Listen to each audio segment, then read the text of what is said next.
नमस्कार विद्यार्थियों, हम पढ़ रहे हैं बीए पार्ट थर्ड में संस्कृत विषय।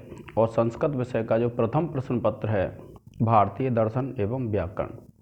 तो भारतीय दर्शन और व्याकरण का जो प्रश्न पत्र है, जिसमें हमारी प्रथम पुस्तक है अन्नम भट्ट विरचित तर्क संग्रह। तो जो अन्नम भट्ट हैं, अन्नम भट्ट विरचित जो तर्क संग्रह है, उसमें हम पढ़ रहे हैं अनुमान को। और अनुमान के प्रकरण में आप पढ़ रहे हैं हेत्वाभास, और जिसमें हम पहला हेत्वाभास जो अनेकांतिक और सव्यभिचार नाम से जाना जाता है, उसके 3 भेद किए थे, साधारण, असाधारण और अनुपसंहारी, उसको पढ़ चुके हैं। और आज हम पढ़ेंगे विरुद्ध हेत्वाभास को। अन्नम भट्ट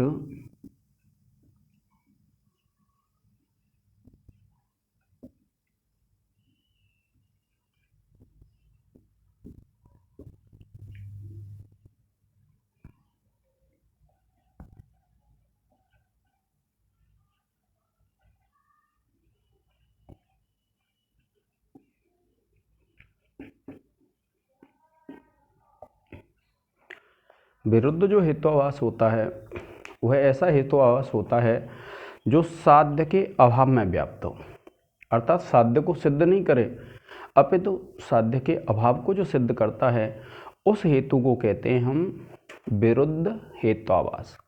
जैसे मान लीजिए हम अग्नि को सिद्ध कर रहे हैं, तो वह हेतु अग्नि को सिद्ध नहीं करे, किसको करे? अग्नि के अगर अभाव को सिद्ध करता है, तो ऐसा हेत्वाभास कहलाएगा आपका विरुद्ध हेत्वाभास। इसका जो लक्षण दिया है, साध्याभाव व्याप्तो हेतुर विरुद्ध।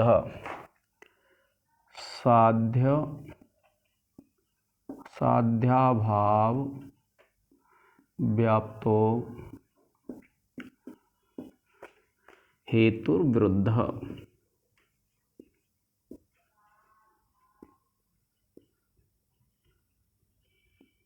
विरुद्ध। अर्थात जो साध्य के अभाव में पाया जाता है, उसको क्या कहते हैं? हम विरुद्ध हेत्वाभास कहते हैं। कैसे? उदाहरण दिया इन्होंने, जैसे यथा शब्दो नित्य। क्या है? यथा शब्दो नित्य। ये तो हो गया साध्य, क्योंकि शब्द क्या है? नित्य है। और इसने जो हेतु दिया है, वह क्या दिया है? कृतकत्वात्। कौन सा हेतु दिया है? कृतकत्वात्। और ये जो कृतक होता है, कृतक का तात्पर्य होता है कोई वस्तु जो उत्पन्न होती है, उसको कहते हैं हम कृतक। तो जो कृतक होगा वह कभी भी नित्य नहीं हो सकता, वह कैसा होता है? अनित्य होता है। तो इसने क्या बताया कि साध्य अभाव व्याप्तो हेतुर विरुद्ध, कि जो साध्य के अभाव में पाया जाता है, उस हेतु को विरुद्ध हेत्वाभास कहते हैं। और यथा शब्दो नित्य, जैसे शब्द नित्य है, और क्या हेतु दिया? कृतकत्वात्। क्योंकि जो कृतक चीज़ होती है, कृतक का तात्पर्य जिसको उत्पन्न किया जाता है, और ऐसी जो चीज़ होती है जिसको उत्पन्न किया जाता है, वह कभी भी नित्य नहीं होती, वह कैसी होती है? अनित्य होती है। और इसलिए यह जो कृतकत्व हेतु किसको बताता है? अनित्यता को बताता है, नित्यता को नहीं बताता है। और इसलिए यह क्या है? हेत्वाभास है। यानी जो साध्य के अभाव, और साध्य का अभाव क्या हो गया? अनित्य। तो जो साध्य के अभाव अनित्य में पाया जाए, उसको कहेंगे विरुद्ध हेत्वाभास। और फिर क्या कहते हैं? अत्र कृतकत्वम ही नित्यत्व अभावेन। क्या कहा? अत्र कहते हैं यहाँ पर, कृतकत्वम ही, अत्र कृतकत्वम ही नित्यत्वाभावेन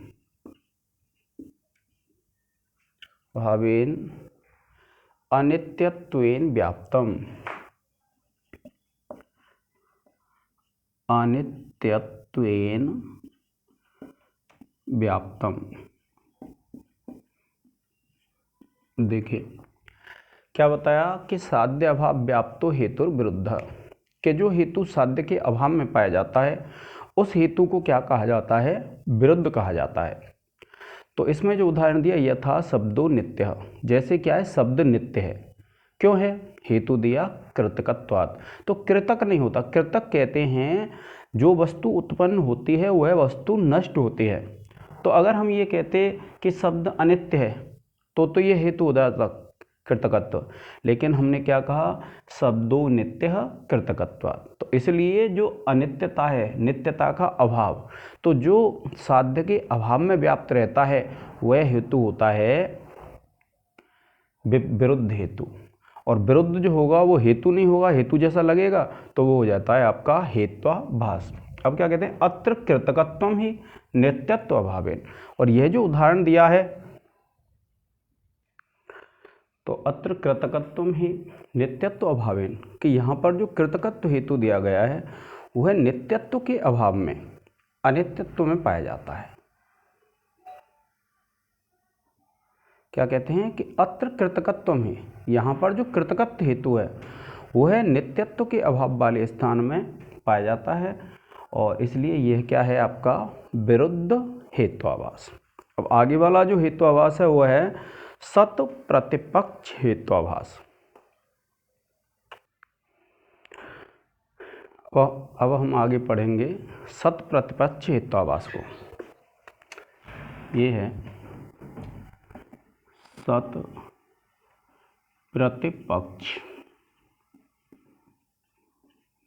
हेत्वाभास। सत प्रतिपक्ष हेत्वाभास ऐसा होता है कि जिस हेतु के साध्य को विपरीत सिद्ध करने वाला अगर दूसरा हेतु मिल जाता है तो उसको कहते हैं हम सत प्रतिपक्ष हेत्वाभास। यानी जिस हेतु के साध्य को सिद्ध करने वाला दूसरा अगर हेतु मिल जाएगा तो वह कहलाएगा आपका सत प्रतिपक्ष हेत्वाभास। अन्नम भट्ट कहते हैं यस्य साध्याभाव साधकम। क्या कहते हैं? यस्य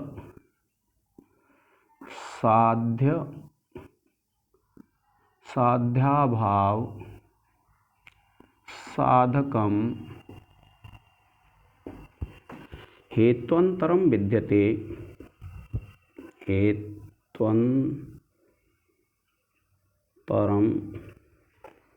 विद्यते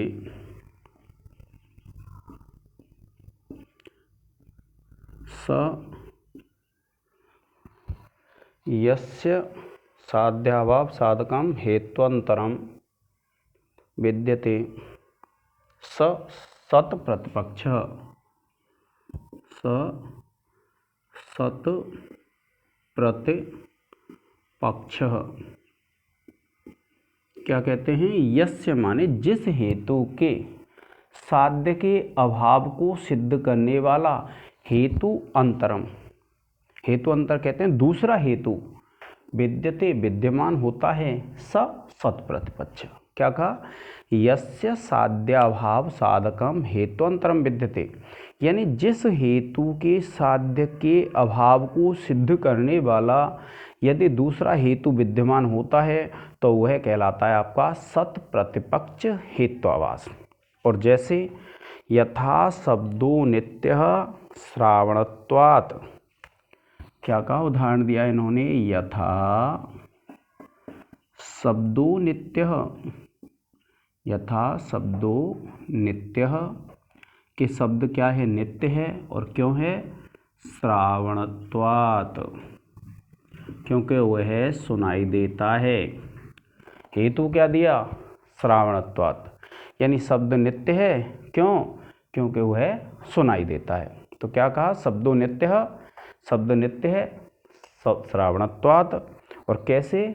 शब्दत्ववत्, कि जिस प्रकार से शब्दत्व होता है उसी प्रकार से जो शब्द है वह कैसा होता है? नित्य होता है। क्यों? क्योंकि वह सुनाई देता है।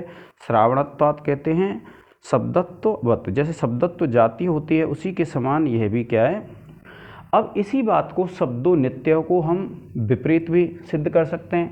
आप कहते हैं शब्दो अनित्यः, शब्दो नित्यः, कि शब्द अनित्य है और अनित्य है क्यों? कार्यत्वात् घटवत, कार्यत्वात् घटवत, क्योंकि जिस प्रकार से घड़ा अनित्य होता है उसी प्रकार से क्या है, शब्द भी अनित्य है, क्योंकि वह कार्य है। कैसे? जिस प्रकार से घड़ा कार्य होता है उसी प्रकार से यह भी कार्य है, तो इसलिए क्या है, शब्द अनित्य है। तो यहाँ नित्यता सिद्ध की और उसकी अनित्यता को सिद्ध करने वाला दूसरा हेतु है। तो जहाँ पर जिस हेतु के साध्य के अभाव को सिद्ध करने वाला दूसरा हेतु विद्यमान होता है तो उसको कहते हैं हम सत प्रतिपक्ष हेत्वाभास। यानी जिसका प्रतिपक्ष विद्यमान हो, जिसका विरोध विद्यमान हो, उसको कहते हैं हम सत प्रतिपक्ष हेत्वाभास। अब उसके बाद आगे वाला जो हमारा हेत्वाभास है वह है असिद्ध। असिद्ध हेत्वाभास ऐसा हेत्वाभास होता है कि जो सिद्ध नहीं हो रहा हो उसको कहते हैं हम असिद्ध। यानी जो सिद्ध नहीं होता है उसको क्या कहते हैं, असिद्ध हेत्वाभास कहते हैं। और इस हेत्वाभास के क्या है, तीन भेद किए हैं। देखिए क्या कहते हैं, असिद्धस् त्रिविधः। क्या कहते हैं अन्नम भट्ट, असिद्धस् त्रिविधः, कि जो असिद्ध हेतुवास होता है वो तीन प्रकार का होता है। आश्रय सिद्ध, एक होता है आश्रय सिद्ध,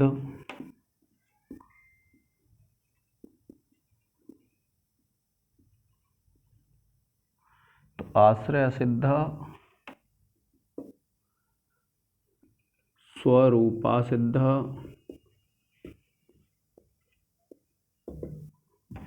व्याप्यत्व असिद्धो। क्या कहते हैं, व्याप्यत्व तो असिद्धश्चेति। क्या कहा कि जो असिद्ध हेतुवास होता है, असिद्ध का तात्पर्य होता है जो हेतु सिद्ध नहीं हो रहा हो, हेतु के समान तो प्रतीत हो रहा हो लेकिन जो हेतु सिद्ध नहीं हो रहा होगा उसको कहते हैं हम असिद्ध हेतुवास। अब असिद्ध के तीन भेद कर दिए, एक आश्रय असिद्ध, एक स्वरूप असिद्ध और एक हो गया व्याप्यत्व असिद्ध। तो आश्रय असिद्ध तो ऐसा होता है जिसमें आश्रय का सिद्ध नहीं होना पाया जाए। जैसे कोई व्यक्ति अगर ऐसे कह देता है आकाश का कमल सुगंधित है, तो आकाश आश्रय हो गया किसका, कमल का, जबकि आकाश में कमल होते नहीं हैं। तो आश्रय जब असिद्ध हो रहा है तो ऐसा हेतु क्या कहलाएगा, आश्रय असिद्ध हेतु। और आश्रय असिद्ध हेतु है तो इसको क्या कहेंगे, हेतु न होकर के ये क्या हो जाएगा, आपका हेत्वाभास हो जाएगा। देखिए क्या कहते हैं कि आश्रय असिद्धो यथा, क्या कहा कि आश्रया सिद्धो यथा, कि भैया आश्रय असिद्ध ऐसे होता है। कैसे? उदाहरण दिया इन्होंने, गगनारविंदम सुरभि। क्या कहा, गगनारविंदम सुरभि, अर्थात गगन का जो अरविंद है, गगन कहते हैं आकाश को और अरविंद कहते हैं कमल को। तो गगन का जो अरविंद है, जो कमल है, वो कैसा है, सुरभि, सुरभि कहते हैं सुगंधित है। अब इन्होंने हेतु दिया कौन सा, अरविंदत्वात्, अरविंदत्वात्, क्योंकि वह अरविंद है अर्थात वह कमल है। और फिर क्या कहते हैं कि सरोज अरविंदवत, उदाहरण दे दिया, सरोज कहते हैं कमल को, तो सर कहते हैं तालाब और सरोज कहते हैं जो तालाब में जन्म लेने वाला होता है। तो सरसी जायते इति सरोज, तो तालाब में जो जन्म लेता है उसको कहते हैं सरोज। तो इसने कहा सरोजारविंदवत, सरोजारविंदवत, यानी तालाब के कमल के समान। और फिर क्या होता है ये बताते हैं कि अत्र गगन अरविंदम आश्रय। क्या कहा कि अत्र, ये जो उदाहरण है गगनारविंदम आश्रय, क्योंकि भैया ये जो उदाहरण है इसमें जो गगन है वह जो आकाश है वह क्या है, उसका आश्रय है। और स च नास्त्येव, और स च नास्त्येव, और वह होता नहीं है। तो इसलिए क्या है, यह हेतु नहीं होगा, वह क्या होगा, हेतु आभास होगा। क्या कहा अन्नम भट्ट ने कि आश्रय असिद्धु यथा, कि भैया आश्रय असिद्ध इस प्रकार से होता है कि गगन अरविंदम सुरभि, जैसे कोई व्यक्ति कहता है आकाश का कमल सुगंधित है, और क्यों है, अरविंदत्वात्, क्योंकि वह कमल है, कि आकाश का कमल सुगंधित है, और क्यों है, क्योंकि वह कमल है। और सरोज अरविंदवत, सरोज अरविंद कहते हैं जो तालाब होता है, तो तालाब के कमल के समान। और अत्र गगनारविंदम आश्रय, कि यह जो उदाहरण दिया गया इसमें कमल की जो उत्पत्ति बताई जा रही है वह कहाँ से बताई जा रही है, आकाश से, और आकाश में कमल की उत्पत्ति होती नहीं है, और नहीं होती है, तो उसने कहा इसलिए यह हेतु न होकर के क्या हो जाएगा, हेतु आभास हो जाएगा। अब देखिए दूसरा क्या है, स्वरूपासिद्ध। स्वरूपासिद्ध कहते हैं जो रूप से सिद्ध नहीं हो रहा होगा उसको कहते हैं हम स्वरूपासिद्ध हेतु आभास। क्या कहते हैं कि स्वरूपासिद्ध, स्वरूप का तात्पर्य होता है जो रूप से सिद्ध नहीं हो रहा हो। स्वरूपासिद्ध का तात्पर्य है जो स्वरूप से असिद्ध हेतु है, उसको कहते हैं स्वरूपासिद्ध हेत्वाभास। तो स्वरूपासिद्ध जो हेत्वाभास होता है वह ऐसा हेत्वाभास होता है जिसमें रूप सिद्ध नहीं होता है। जैसे मान लीजिए कोई उदाहरण देता है कि शब्द दिखाई देता है, तो ये क्या है, उसका रूप, क्योंकि शब्द कभी भी दिखाई नहीं देते हैं, शब्द क्या है, सुनाई देते हैं, और शब्द सुनाई देते हैं, तो यहाँ पर यह हेतु नहीं होगा, क्या होगा, हेत्वाभास होगा। जैसे अन्नम भट्ट ने उदाहरण दिया है, स्वरूपा सिद्धो यथा शब्दो गुणश्चाचुषत्वात्। क्या कहते हैं, स्वरूपा सिद्धो यथा, के स्वरूपा सिद्ध ऐसे होता है, कैसे, क्या कहते हैं कि शब्दों गुणश्चाचुषत्वात्, कि शब्दों गुणश्चाचुषत्वात्, चाचुषत्वात्,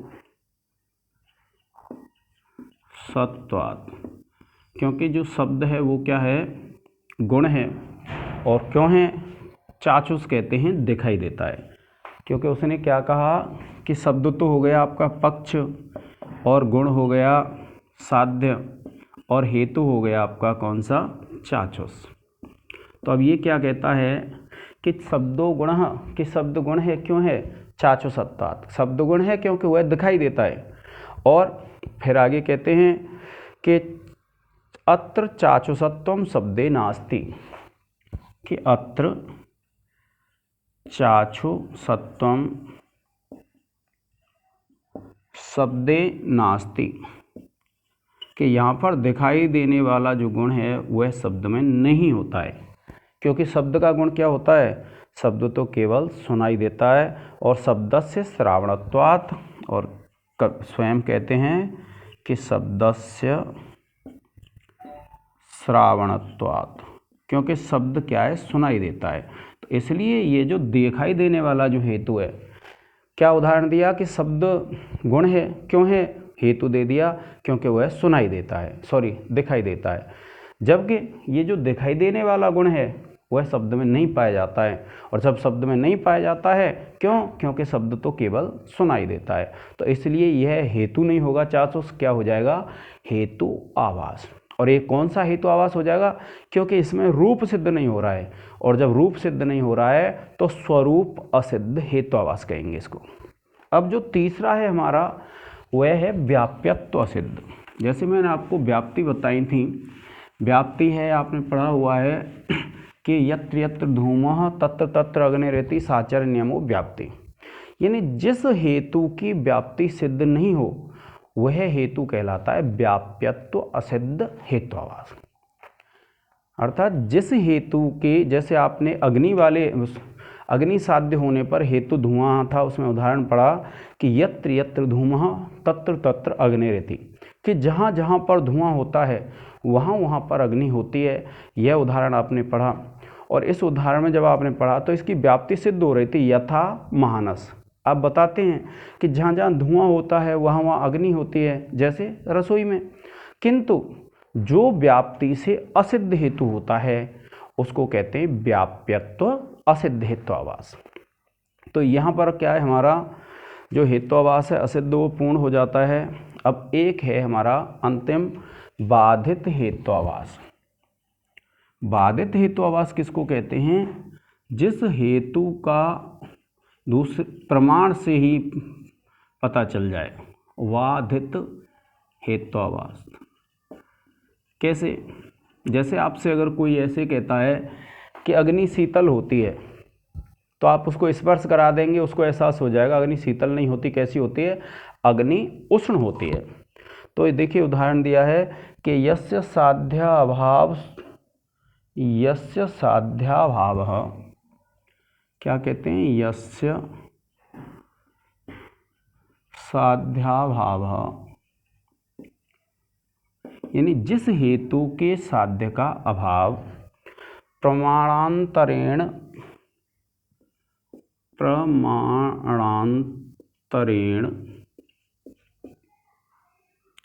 पक्षे, यस्य साध्याभावः प्रमाणांतरेण पक्षे निश्चितः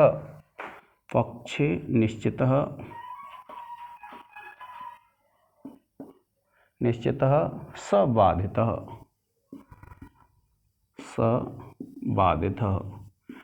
अर्थात जिसके साध्य का अभाव, जैसे मान लीजिए किसी हेतु ने कोई चीज़ सिद्ध की है और उसके अभाव को अगर दूसरे प्रमाण से सिद्ध कर दिया जाए तो वह हेतु नहीं होगा, हेतुआभास होगा। और कौन सा हेतुआभास होगा?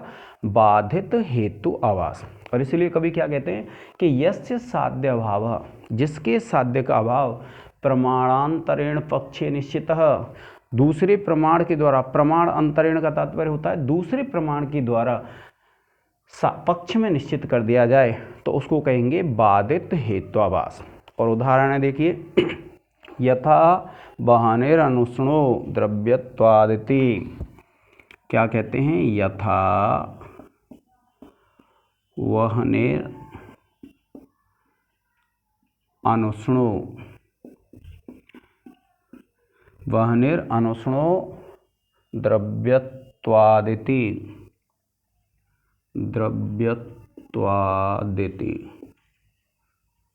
यहाँ पर जब आप देखेंगे ये जो वहनी है ये तो है पक्ष, और ये अनुष्ण है ये है साध्य, और ये आपका हेतु हो गया।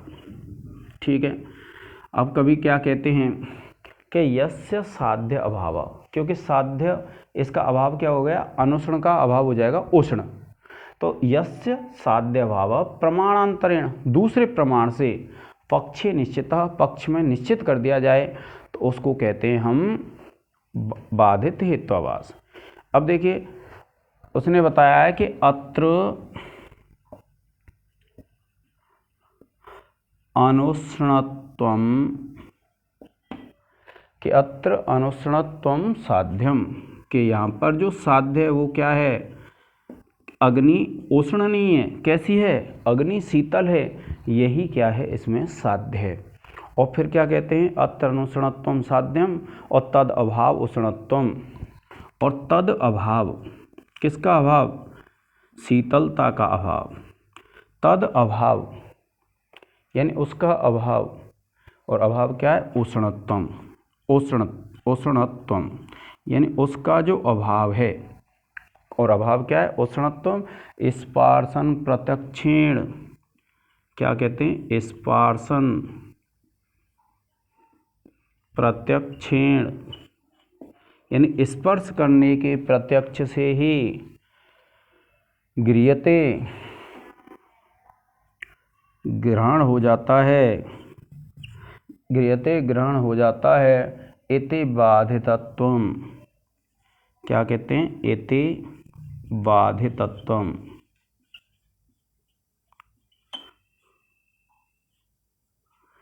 तो ये बाधित क्यों है?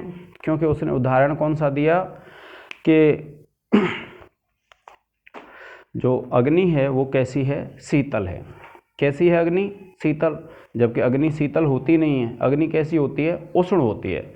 तो क्या बताया, यस्य साध्यभाव प्रमाणांतरेण पक्षे निश्चितः स बाधितः, जिसके साध्य का अभाव दूसरे प्रमाण से सिद्ध हो जाए उसको क्या कहते हैं, हम बाधित कहते हैं। और जैसे अग्नि, वहनी का अर्थ होता है अग्नि, अग्नि कैसी है, शीतल है, द्रव्यत्वात्, क्योंकि वह द्रव्य है।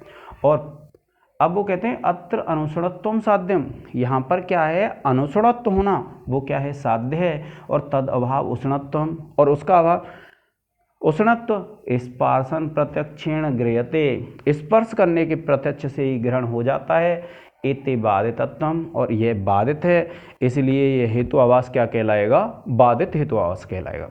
तो ये अनुमान प्रकरण समाप्त हो जाता है हमारा। और इसके बाद जो हम तीसरा यथार्थ अनुभव है, जिसका नाम क्या है, उपमिति, और उसका जो करण है उपमान, उपमान के बारे में पढ़ेंगे। आज के इस लेक्चर में विद्यार्थियों इतना ही। जय हिंद, जय भारत।